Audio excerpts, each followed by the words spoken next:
Halo, salam bahagia untuk kita semua. Ketemu lagi bersama aku Aldo di Aldo Nachil Channel. Teman-teman, apa kabar?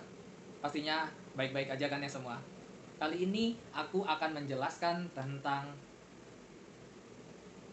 Tribhuwana Tungga Dewi. Kalau cerita sebelum-sebelumnya tentang perwayangan, kali ini sedikit aku ingin membahas tentang sejarah Nusantara, teman-teman. Nah, siapa itu Tribhuwana Tungga Dewi? Dia adalah seorang Ratu Majapahit. Kalau selama ini kita mengenal ada Patih Gajah Mada dan Hayam Wuruk, nah di sini kita akan membahas tentang ibunya Hayam Wuruk, yaitu Tribhuwana Tunggadewi. Tribhuwana Tunggadewi ini nama aslinya adalah Dia Itarja, teman-teman. Dia mempunyai ayah itu bernama Raden Wijaya dengan ibunya Gayatri, teman-teman. Ibunya ini tokoh spiritual loh, teman-teman.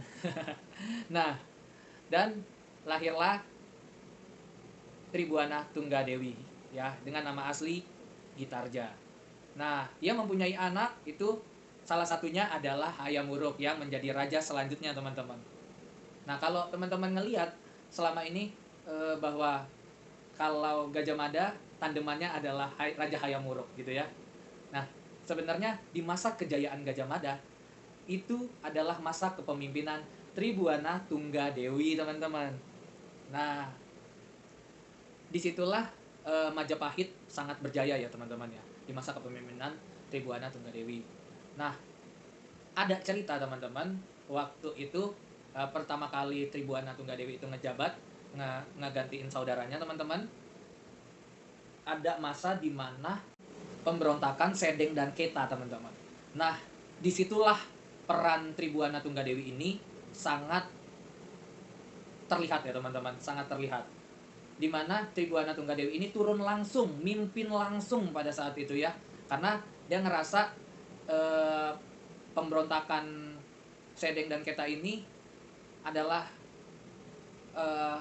pemberontakan dari dalam ini dan itu perlu diwaspadai oleh Tribhuwana Tunggadewi. Nah, dari situ kejadiannya semua selesai dan semua kembali damai lagi, dan dari situlah diangkatnya seorang patih yang setia, yaitu Patih Gajah Mada gitu ya. Nah, dari situ Tribhuwana Tunggadewi ini semakin melebarkan sayapnya, teman-teman, dengan ditemani suaminya Cakradara, Kertawardhana, dan panglima setianya ataupun patih setianya Patih Gajah Mada, teman-teman.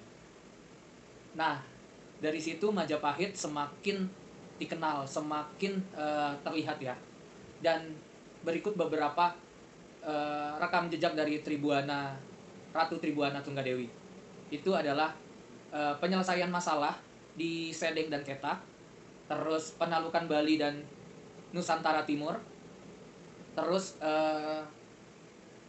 diplomasi Kalimantan, Sumatera, dan beberapa wilayah lainnya, teman-teman. Nah, disitulah kehebatan Majapahit ya, teman-teman ya.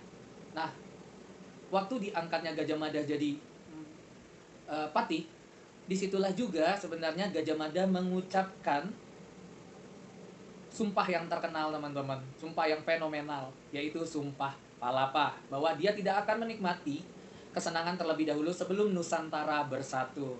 Nah, kalau dilihat, teman-teman, memang ini perlu kita pelajari ya, bahwa perlu kita hayati juga ya dengan sikapnya Patih Gajah Mada yang penuh ambisi dan kepemimpinan Tribhuwana Tunggadewi yang benar-benar bisa mengarahkan arah langkah Majapahit mau dibawa kemana gitu. Ini duet maut lah istilahnya kita bilang gitu ya, duet maut gitu. Nah, terus apa yang bisa kita ambil dari Ratu Tribhuwana Tunggadewi, teman-teman? Nah, beliau adalah wujud dari emasipasi wanita ya. Pada saat itu belum ada emasipasi modern seperti saat ini, tetapi dia adalah wujud nyata bahwa di negara Nusantara ini ada sosok wanita yang bisa memimpin dan bertindak berani. Nah, itu yang bisa kita pelajari, keberanian dari beliau gitu ya, cara kepemimpinan dari beliau ya, cara beliau untuk berdiplomasi, berkomunikasi dengan kalimat-kalimat yang bisa mengarahkan segala pasukannya gitu ya. Terus beliau juga seorang ratu yang mau turun langsung ke medan perang bahkan gitu, yang mau langsung turun gitu, dan eh, mempunyai problem solving yang baik teman-teman dalam segala menyelesaikan masalah Majapahit pada zaman itu. Nah, ditemani, tapi ada satu yang aku pelajari dari sifat Pati Gajah Mada dan Tribuana Tunggadewi, bahwa Pati Gajah Mada kan punya karakter yang ambisius ya teman-teman. Nah, sementara Ratu Tribuana Tunggadewi itu punya kepemimpinan yang baik gitu ya, problem solving yang baik gitu ya. Bahwa sebenarnya ambisi yang besar itu harus diarahkan teman-teman. Ya, karena kalau tidak diarahkan, dia bisa jadi liar teman-teman. Itu benar-benar yang aku hayati ya, yang aku pelajari dari kedua pemimpin ini gitu ya. Nah, di masa-masa inilah kejayaan Majapahit itu sangat bersinar teman-teman. Berikut cerita dariku teman-teman tentang kerajaan Majapahit, khususnya tentang Ratu Tribuana Tunggadewi. Semoga teman-teman menyukainya. Ambil yang baik, buang yang buruk. Jangan lupa bahagia, salam bahagia untuk kita semua.